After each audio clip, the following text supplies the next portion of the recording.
नमस्कार शेतकरी मित्रांनो, कापसाचा भाव आता नवीन वर्षात वाढण्यास सुरुवात झालेली आहे। त्यामुळे आता कापसाला नवीन वर्षात उच्चांकी किती दर मिळणार याकडे सर्व शेतकऱ्यांचे लक्ष लागून राहिले आहे। पण याच्या आधी जेव्हा कापसामध्ये फार मोठी तेजी असताना शेतकऱ्यांनी सुरुवातीलाच कापूस हा विकून टाकला होता, त्यांना त्यावेळेस हा लाभ घेता आला नव्हता। त्यामुळे ती चूक पुन्हा यावर्षी होऊ नये यासाठी हा व्हिडिओ पूर्ण पहा। त्यामुळे हा व्हिडिओ अत्यंत महत्त्वाचा असणार आहे। शेती पिकाचा जास्तीचा दर मिळवण्यासाठी हा व्हिडिओ पूर्ण पहा, तरच तुम्हाला पुढील येणाऱ्या दराचा पूर्ण फायदा घेता येईल। नाहीतर व्यापारी पुन्हा शेतकऱ्यांची फसवणूक करतील। चला तर आता वेळ वाया न घालवता व्हिडिओला सुरुवात करूया। नवीन वर्षाच्या सुरुवातीलाच कापूस बाजारातून शेतकऱ्यांना काहीसे सकारात्मक संकेत मिळू लागले आहेत। मागील 2 आठवड्यामध्ये कापसाच्या दरामध्ये लक्षणीय सुधारणा दिसली आहे। सध्या सरासरी 7,700 ते 8,000 रुपयाच्या दरम्यान बाजारभाव स्थिर होत आहे। त्यामुळेच अनेकांचा प्रश्न आहे की आता नवीन वर्षात कापसाचे दर पुढे आणखी वाढणार का? वाढले तर कुठपर्यंत जाऊ शकतात आणि कोणते घटक हे दर वाढवतात किंवा कमी करतात? या सर्व प्रश्नांची उत्तरे आता आपण पाहूया। 1 जानेवारी पासून सरकारने आयात शुल्क लागू केल्यापासून केवळ 2-3 दिवसातच कापसाच्या भावामध्ये 200 ते 300 रुपयाची वाढ झाली होती। मात्र याचा खरा परिणाम बाजारावर दिसायला अजून थोडा वेळ लागणार आहे। कारण काय तर सध्या कापूस खरेदीदार हे वेट अँड वॉचची भूमिका मध्ये आहे। सरकार आयात शुल्कात पुन्हा बदल करणार का, हा मोठा संभ्रम अजूनही बाजारात आहे। त्यामुळे 8 ते 10 दिवसापर्यंत हा बाजार स्थिर राहील आणि त्यानंतर दर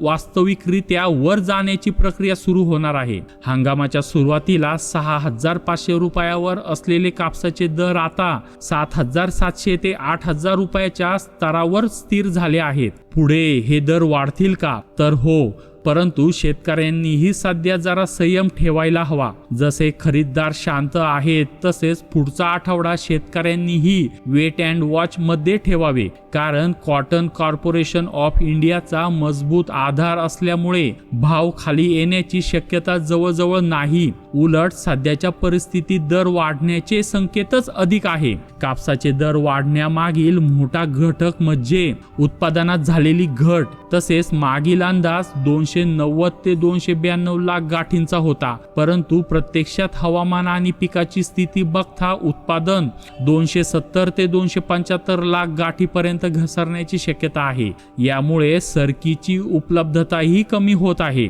त्यासोबतच एंडिंग स्टॉक मध्येही घट होणार आहे। दुसरी महत्त्वाची गोष्ट म्हणजे आयात। पूर्वी 50 ते 60 लाख गाठी आयात होण्याचा अंदाज होता, परंतु आयात शुल्क वाढल्यामुळे आता हे प्रमाण फक्त 5 ते 7 लाख गाठींनी कमी होऊ शकते।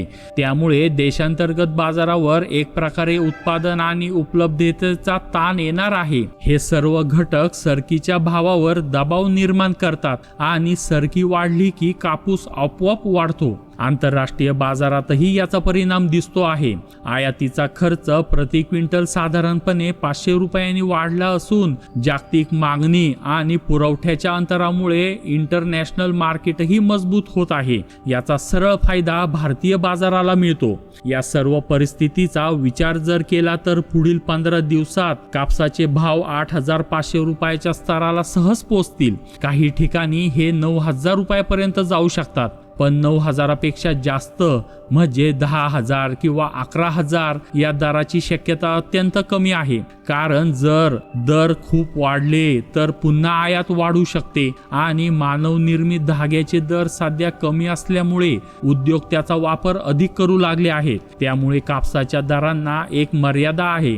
यंदाच्या वर्षात कापसाचे उत्पादन मागील 15 वर्षातील सर्वात कमी आहे आणि क्षेत्रफळही कमी आहे। त्यामुळे फेब्रुवारी नंतर सरकीचे दर 4,500 ते 5,000 पर्यंत जाण्याची शक्यता आहे, पण त्या वेळेपर्यंत शेतकऱ्यांकडे कापूस शिल्लक असण्याची शक्यता कमी आहे।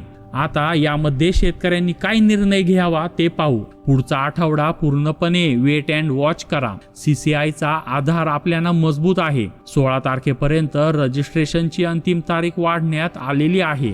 ज्यांनी केले नसेल त्यांनी लगेच पूर्ण करावे। दर वाढण्याची 95% शक्यता आहे। केवळ 5% शक्यता सरकारकडून काही नवीन आदेश असल्यास यामुळे दरात दबाव येऊ शकतो।